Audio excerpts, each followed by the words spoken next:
ये भाई साहब जो बोल रहे हैं कि मोदी जी ने 15 लाख रुपया देगा बोला है, ये अगर भाई साहब प्रूव कर देंगे, अरे छोड़ दीजिए गलत बोले हैं, अगर ये बात बोला है ये भाई साहब प्रूव कर देंगे तो मैं इनका घर में नौकर करूँ काम करूँगा। और ये प्रूव नहीं कर पाएंगे, ये प्रूव नहीं करेंगे तो बोलिए क्या करना होगा। एक मिनट दादा देखिए, पहले एक बार उनको देखिए, कैमरा उनकी तरफ कीजिए, एक बार उनको देखिए कितना हट्टा तगड़ा आदमी है। सुनिए, आपके अंडर आएंगे, वो कह रहे हैं आपके अंडर काम कर लेंगे, आपको गुलाम बन जाएंगे। प्रूफ कर दीजिए दादा, फ्री में गुलामी।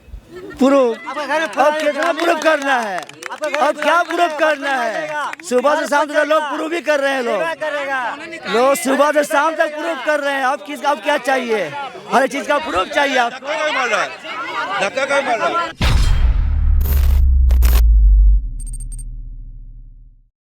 जय श्री राम का कीर्ति का है, काली गा जाती है, नमाज पढ़ती है, काहे के लिए? तो हिंदू धर्म है, हम लोग का धर्म है जय श्री राम बोलना।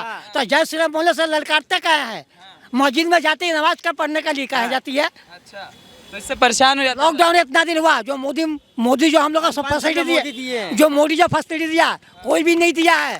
लॉकडाउन में हम लोग का पड़ता है पंचायती इलाका, लॉकडाउन में एक तो बतासा भी नहीं दिया। अच्छा आदमी को तिरपाल पैसा बांटा है, गरीब आदमी को एक भी सामान नहीं दिया। अपने नेताओं को दे रही है। हाँ, हम लोग को बतासा भी नहीं पाया, हम लोग सब भूखे मरे हुए हैं। बाकी मोदी जो हम लोग को दिया, अच्छा बंगाली बिहारी भद्र आदमी को चावल खाया है। वो तो मोदी जी को गुंडा बताती है दादा। गुंडा बता, वो गुंडा हो सकती है, मोदी गुंडा नहीं हो सकती है। हम लोग जितना कोशिश कर सकते हैं, मोदी को यहाँ आना बहुत जरूरी है। आ जाएगा हम लोग के लिए बहुत अच्छा होगा। आप है जो पता चलता है, वो बोलती हैं कि हम गरीबों के लिए काम करते हैं। मोदी तो अडानी अंबानी के गुलाम है। गरीबों के लिए क्या दिया है? ये लॉकडाउन में एक तो बतासा भी दिया है, नहीं दिया, हम लोग नहीं पाए हैं, नहीं हम लोग को नहीं मिला है। बाकी मोदी जो है हम लोग खुद बुलाकर खुद हम लोग को राशन दिया है। आपको मोदी अच्छे लगते हैं? हमको अच्छा लगते हैं। लगते हैं। हाँ, बिहार से लेकर बंगाल तक हमको अच्छा लगते हैं। बिहार में सब किसी को, जिसका घर नहीं है, पैखाना नहीं है, सब किसी को जाकर घर में पैखाना किया, पैसा दिया। यहाँ दीदी नहीं लाखों रुपया दिया है गरीब बांटने के लिए, और नहीं दिया ममता दीदी नहीं दी। पंचायत दी किसको दी है? पुलिस ऑफिसर के दी है, उसका जीवन चल जाएगी। दिए दादा नहीं दिए दीदी, काम करी है? हाँ दीदी तो काम किया, बेशक काम किया दीदी काम किया। बंगाल का डेवलप भी बंगाल किया, बंगाल का नाम ही दीदी किया नाम। दिखा रही है, सामने बम गिर जाएगा ना, पैर सीधा हो जाएगा, उसका खाली नखड़ा है। हेलो, मेरा पैर नीचा है ना, टंगड़ी है, हम ऐसे बांध लेंगे ना, हम लंगड़ा हो गए, ठीक है? वो लंगड़ा बन के दिखा रही है। जी 15 करोड़ रुपया बोले है, किसी के इतना भाई 15 लाख करोड़, 15 लाख बोले, 15 लाख बोले।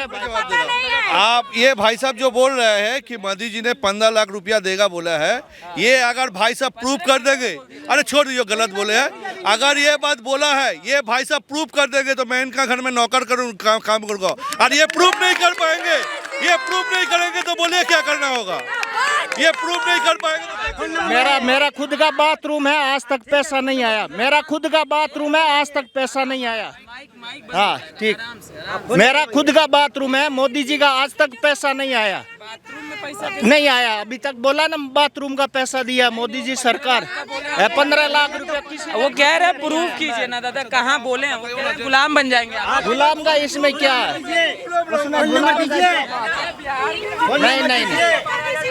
नहीं सब किसी को पैखाना बनाया, घर बनाया, पैसा दिया, सब किसी को दिया है। गैस तक नहीं फ्री किया बिहार में।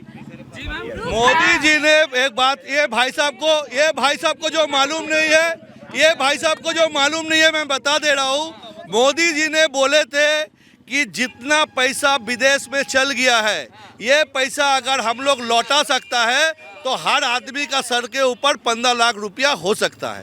ये बात बोला, कभी भी मोदी जी ने ये बात नहीं बोला, या कोई भारतीय जनता पार्टी का कोई भी कार्यकर्ता ऐसा नहीं बोला है कि 15 लाख रुपया उन्होंने एक आदमी को बोला। ये अगर कोई प्रूफ कर देंगे, मैं उनके घर में गुलाम खा दूंगा। आती ही कहा था कि 100 दिन में हम स्विस बैंक से पैसा लेकर आएंगे। अभी तक 100 दिन नहीं आया। 15 लाख बताइए ना। 100 दिन नहीं आया अभी तक। पहले 15 लाख उन्होंने कहा है कि गुलाम बन जाएंगे। वही जो काला धन आएगा, फिर हर एक अकाउंट में 15-15 लाख रुपए जाएगा। हाँ, कीजिए, गुलाम बन रहे हैं। गुलाम बन रहे हैं। गुलाम तो हट्टा तगड़ा गुलाम तो वो लोग बन जाएंगे। हाथ लगाना हर औरत को दिया समझे। जो वो पूछ रहे हैं, एक मिनट आराम से।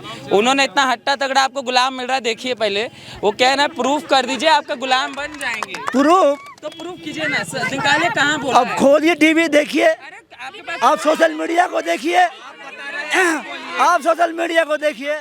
आप बता रहे हैं, आप बोलिए, आप दिखाइए प्रूफ। एक जिला सभापति होने के नाते बोल रहे हैं तो बताइए, इतना हट्टा तगड़ा आदमी आपको मिल रहा है। देखिए भाई साहब, राजनीति जिसका पास सुनिए ना, कोई ऐसा प्रूव नहीं कर पाएंगे। मैं आपको बता रहा हूँ, कभी भी ऐसा कोई भी भारतीय जनता पार्टी का कोई भी ऐसा आदमी कभी ऐसा नहीं बोले है कि 15 लाख रुपया हम लोग लौटा देंगे। एक बात बोला है, एक बात अपने हवा में ये बात फैल गई अपने से। आप बोल रहे हैं और एक बात बताइए, एक मिनट दादा देखिए, पहले एक बार उनको देखिए, कैमरा उनकी तरफ कीजिए, एक बार उनको देखिए, कितना हट्टा तगड़ा आदमी है। सुनिए, आपके अंडर आएंगे, वो कह रहे हैं आपके अंडर काम कर लेंगे, आपको गुलाम बन जाएंगे। प्रूफ कर दीजिए दादा, फ्री में गुलामी। प्रूफ अब कितना प्रूफ करना है, अब क्या प्रूफ करना है। सुबह से शाम तक लोग प्रूफ ही कर रहे हैं। लोग सुबह से शाम तक प्रूफ कर रहे हैं। अब क्या चाहिए, हर चीज का प्रूफ चाहिए आपको। धक्का क्या मार रहा है, धक्का क्या मार रहे हैं। यही तृणमूल का कल्चर है, माइक्रोफोन ले रहा है, धक्का मार रहा है, यही तृणमूल का कल्चर है। दीदी बड़ी चिड़चिड़ाई हुई है मैम, कभी इलेक्शन कमीशन से चिढ़ जाती हैं, कभी सीआरपीएफ से चिढ़ जाती हैं। अभी आप लोग एक ऑडियो लेके आए, उससे भी चिढ़ गई हैं, फिर कह रही हैं हमको दीदी का होता है, उससे भी चिढ़ गई हैं। इतना चिढ़ का है मतलब वो हर किसी बात पे चिढ़ रहा है, आप ही कह रहे हैं। तो इसका मतलब ये है, जब कोई हारने वाला और हारने वाली हो तो तब उनका दिमाग ठीक नहीं रहता है। वो फ्रस्ट्रेटेड हो जाता है। अंडर फ्रस्ट्रेशन आदमी जो कुछ चाहे कह देता है। मतलब हमें तो कुछ कहने के लिए टैक्स नहीं लगता है, चाहे वो मुख्यमंत्री हो, चाहे आप हो, चाहे हम हो, जो भी हो।